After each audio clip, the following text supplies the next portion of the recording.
everybody. Howdy. Hello. Um, Hope everybody's doing well.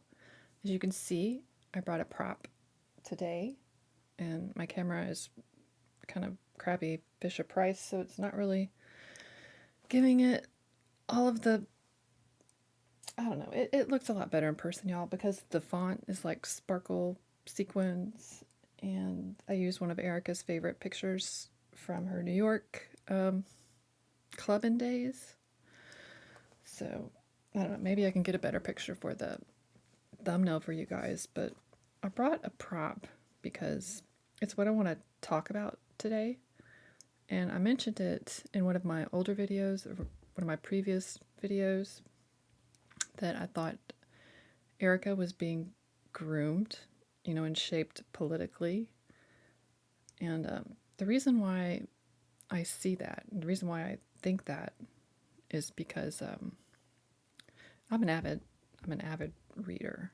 I read a lot of books. Kind of like the library, hanging out at the library. Kind of a geek, but I have read books before from like politicians, and I actually, when I was looking back and I was researching Erika, and I was looking across her pictures, and I was reading her, short stories, back in 2010 to 2014. I mean, it just gave me Barack Obama vibes. Like, everything about it just reminded me of this book. This book right here. The Barack Obama Promised Land. I do not own it. I had to check it out from the library because I wanted to take another look at it and see what exactly was like reminding me so much of the book. And yeah, a lot of it's the pictures, the carefully curated pictures that we've been given. The 8 to 10 pictures of her childhood, the 2 or 3 pictures of her college, and then like all of the other photos, going with the wedding and Charlie and everything like that. It just totally gives me Barack Obama vibes. And I'm going to take some pictures of these, and I'm going to insert them into the video so you can see them. But there's like definitely a format to these politicians' books and stories, like Hillbilly Elegy, Effigy. Is it Hillbilly Effigy? Yeah, Hillbilly Effigy, Barack Obama Promised Land. Hillary did one. I can't remember the name of it. Bill Clinton did one. I mean, there's a format. And a lot of the format goes around, struggle when you're younger. They all have some type of strife, whether it be single mother, tomboy, biracial, I mean, whatever the struggle is. It all goes into struggle and then how they evolve and how they become this political figure. This is what I think is going on here with Erika. Because everyone asks, like, why does she lie? Why is she lying about these things that are easily disproven?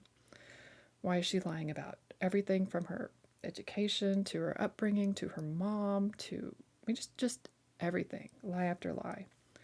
And I really think it's because Erika was supposed to be an LGBTQ politician, either presidential or possibly governor, because governors do have power. And that's just my opinion. But one picture that really jumped out to me as far as the LGBT storyline is one picture I found, and she's about seven years old, and she's got the little boy haircut, very short, and she's wearing a Boy Scout uniform, and she's leaning over like the yellow flowers, and she's got her Boy Scout uniform on. And girl, I have 2 sons. They were both Boy Scouts. They actually made it to Eagle Scout. They're both Eagle Scouts. But I know what a Boy Scout uniform looks like, and you cannot tell me that Erika was not wearing a Boy Scout uniform. I'm going to try to put that picture in here. And, well, okay, I decided to add these pictures, and I wanted to record a voiceover because I'm feeling some kind of way about the Boy Scout uniform. I'm actually getting angry about the Boy Scout uniform. And I also got a picture of something off of eBay. It's like the Boy Scout uniform of the 90s, so you can see for yourself that the scarf that she's wearing in this picture with the yellow flowers is indeed a Boy Scout uniform, even though I know that, having Boy Scouts, having sewn on hundreds of patches for Boy Scouts, I recognized it right off the bat. And I just have a lot of questions, Lori. I mean, what's going on here? Like, why is Erika wearing a Boy Scout uniform with her hair cut like a boy? Was this something that she approached you with that she wanted to do? Or was this something that you did to her because she's a child? She's obviously a child here. And it's just, I don't know, it's just all kinds of wrong. Y'all, it really is. I mean, what was it? Was this Halloween? Did she decide she wanted to be a Boy Scout for Halloween and you just went all out and got her hair cut? What's happening? What's happening here? Yeah, it's just very, very weird. It's beyond weird. It's disgusting. It's absolutely disgusting. And I honestly feel sorry for Erika because I know she was just a child. She's not making the decisions here. Lori is making the decisions here.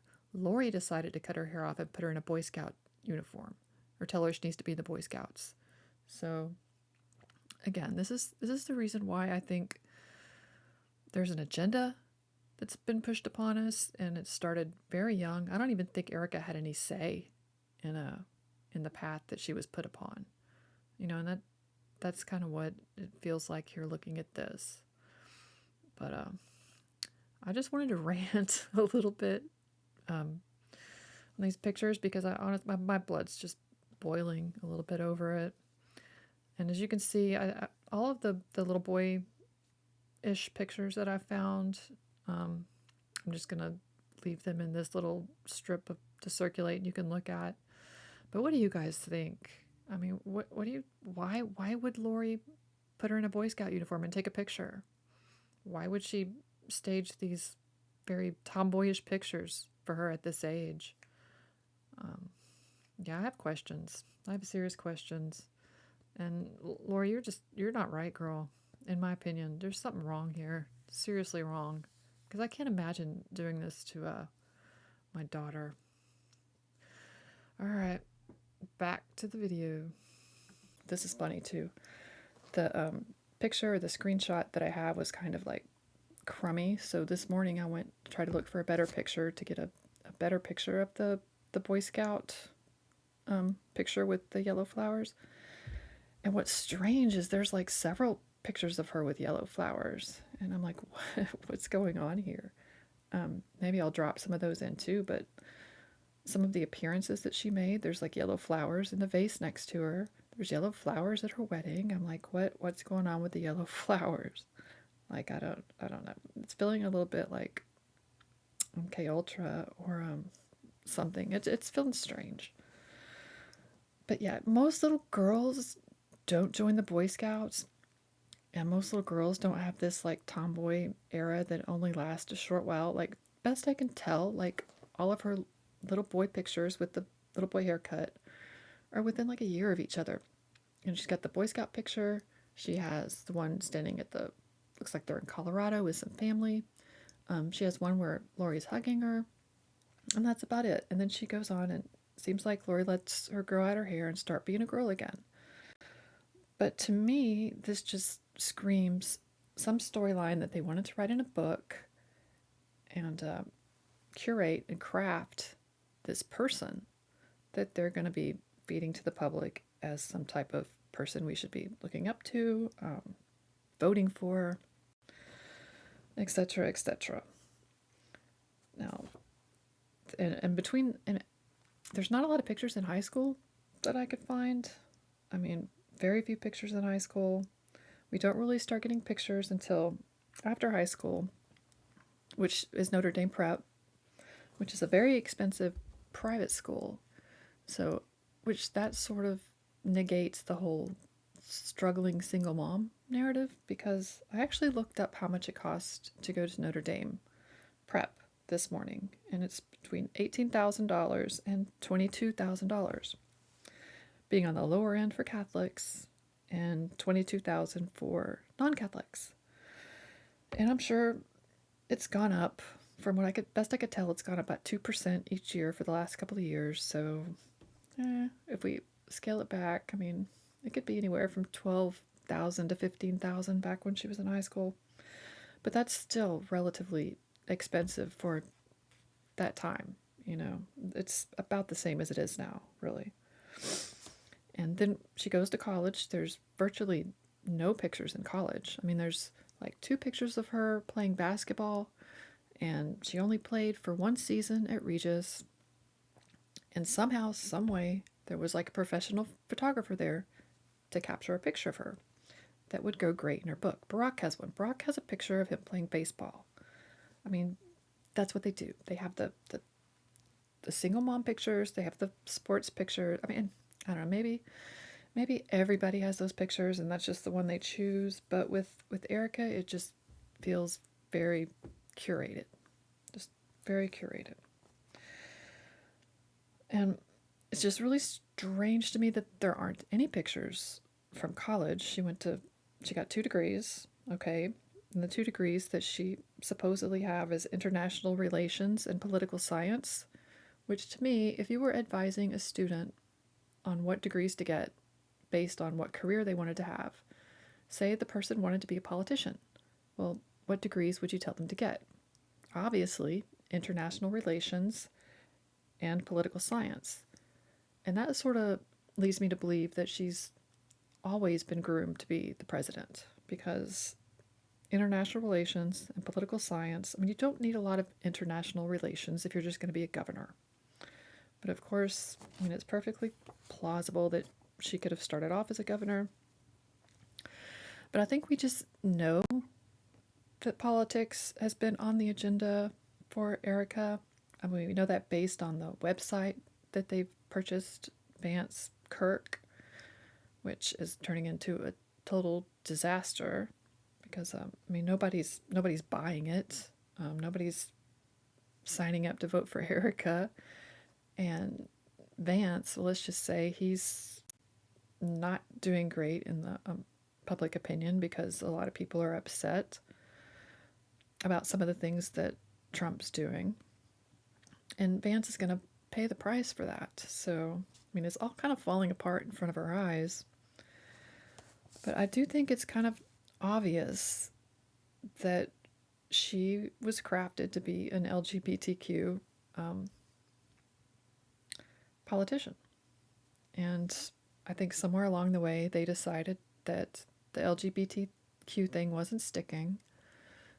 All the 10 years of propaganda and every TV show being, something to do with the LGBT rights. You couldn't change the channel without it being another show or a video or a commercial. I mean, it was everywhere. But I don't think that grew the population as big as they wanted it to grow the population.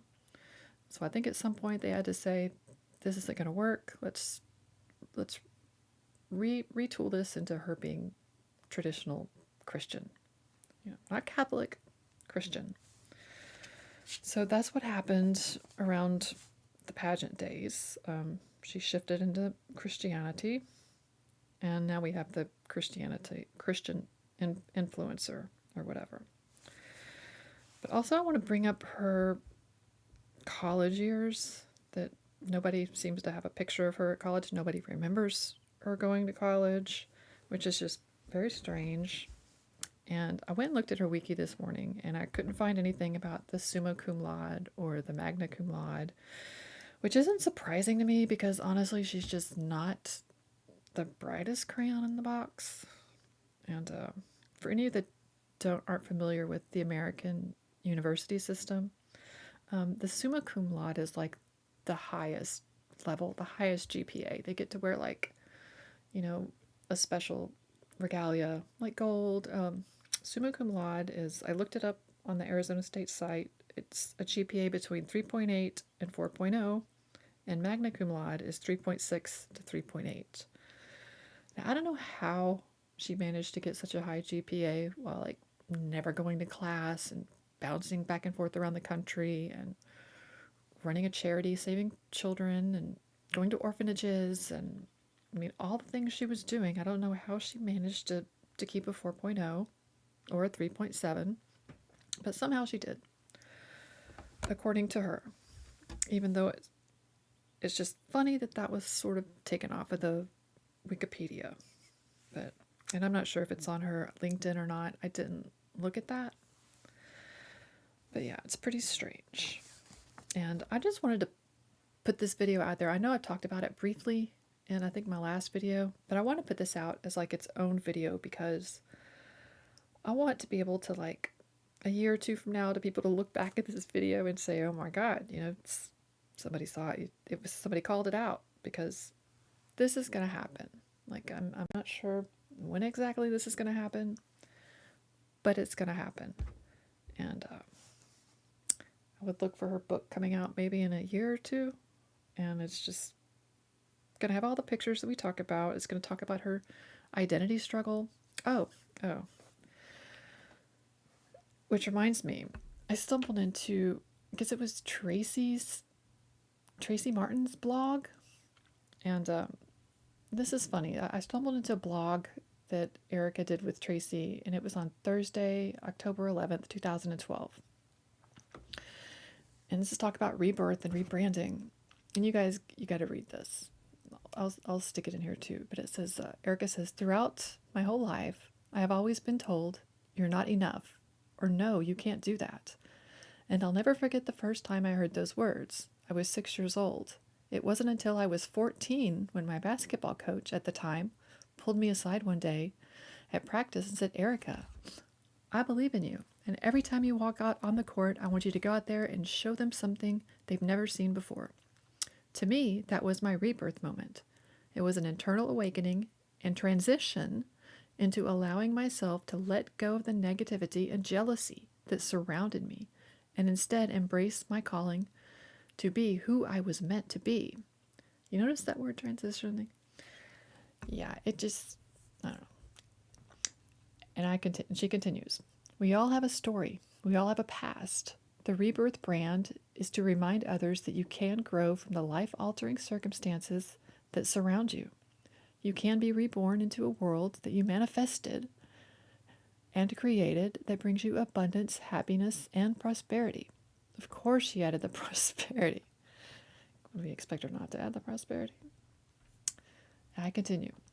It is up to you to define your life and how you live it. Every time I wear my rebirth bag, I walk with my head held high, knowing that to some it might just be a purse, but to me it's a silent reminder of my past struggles, battles, and obstacles that I've overcome that have molded me into the person that I am today. My hope is that when others see a rebirth bag, that they recognize someone's journey of renewal. Girl, I don't know. What struggles is she talking about here? I mean, what struggles? I mean, Lori had money. She had parents, she had step-parents, she had a dad, she had family around her. She flew on private jets. I mean, she didn't even fly on, coach. She went to private school. She went to college wherever she wanted to. She played basketball. Like, where's the struggle? Like, honestly, it just kind of pisses me off, really, because I'm not seeing struggle anywhere in the pictures, anywhere in her story. Anywhere in my research am I seeing struggle? And if by struggle, she just means some girls were jealous of her, I mean, that's just, I don't know. That's just not much of a struggle, girl. Everybody goes through that. Everybody goes through stuff like that. And I don't know. I'm not feeling that as a hardship or anything. But, yeah, I don't know what Erika's book is going to be called. It might be called, like, Pageant to Presidency. It might be called Pageant. It might be called something to do with, but it's probably going to have something to do with Charlie. Let's be real. It's just probably going to say Charlie ordained me is what the book is going to really say. But I thought this was kind of cute and clever. I had these glitter stickers laying around, and I did an overlay on my one of my Game of Thrones books is like actually underneath all that. And I don't know, you might be able to see it through the camera. But yeah, the book is coming. The book is coming and the candidate is coming. And I just wanted to call it. I wanted to put it out there. And I wanted to see what you guys think. And if you've seen any signs, you know, any stuff that was in like these type of books, these presidential memoirs, these political memoirs, just reminds me of Barack. It reminds me of JD's hillbilly effigy, elegy, whatever. I think it's elegy, right? I watched it on Netflix. I think I might have like watched, I don't know, 30% of it and fell asleep. So that's why I can't even remember what it's called. And I wanted to say thank you to my new subscribers. I'm like so flattered that I got so many subscribers in the last couple of weeks. I'm honored and mortified at the same time because I thought it would take me like 2 years to get like 100 people to watch me, but I'm very flattered and I'm very appreciative. And I hope you guys enjoyed this. I hope you get something out of it. And if you have anything to add, like leave me a message. Leave a message and let's talk about it. Was she supposed to be the LGBTQ presidential candidate? I mean, was she going to roll in with like this beautiful Halle Berry wife on her arm, and then that got changed at the last minute to Mrs. Charlie Kirk? Because that's kind of what I'm thinking is going on. So yeah, I hope you guys have a great day. Thanks for watching, and I'll talk to you guys soon.